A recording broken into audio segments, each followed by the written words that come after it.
আসসালামু আলাইকুম ওরহমতুল্লাহি ওবরাকাতু। আলহামদুলিল্লাহ, আসসালাতু ওয়াসসালামু আলা রাসূলিল্লাহ ওয়া বা'দ।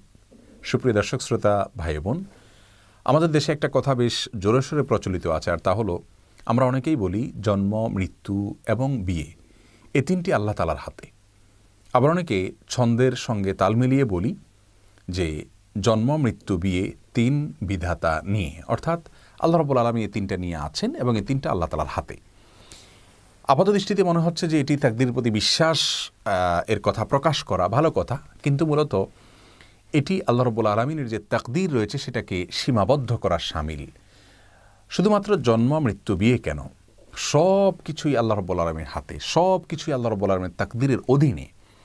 আমরা কি করব কি না করব আল্লাহ রাব্বুল আলামিন আগে থেকে জানেন, তিনি লিখে রেখেছেন। তার তাকদীর আমাদেরকে বাধ্য করছে ব্যাপারটি সেরকম নয়, বরং আমরা যা করতাম, আমাদের যে গন্তব্য, আমাদের যে কর্ম, সেটা আল্লাহ তাআলা আগে থেকে জানেন, তিনি লিখে রেখেছেন। তার তাকদীরের বাইরে কিছুই নেই। শুধুমাত্র জন্ম, মৃত্যু, বিয়ে কেন, আমাদের উপার্জন, আমাদের খাদ্য, আমাদের রিজিক, আমাদের সব বিষয়গুলোই আল্লাহ রাব্বুল আলামিনের হাতে।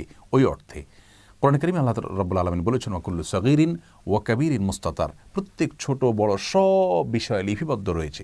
সব বিষয় আল্লাহ রাব্বুল আলামিনের জ্ঞানের অধীনে রয়েছে, আল্লাহ তাকদীরের অধীনে রয়েছে। বিধায় আমরা তাকদীরের কারণেই বাধ্য হচ্ছি, সেভাবে নয়, বরং তাকদীরটা শুধুমাত্র আমাদের বিশ্বাসের জন্য।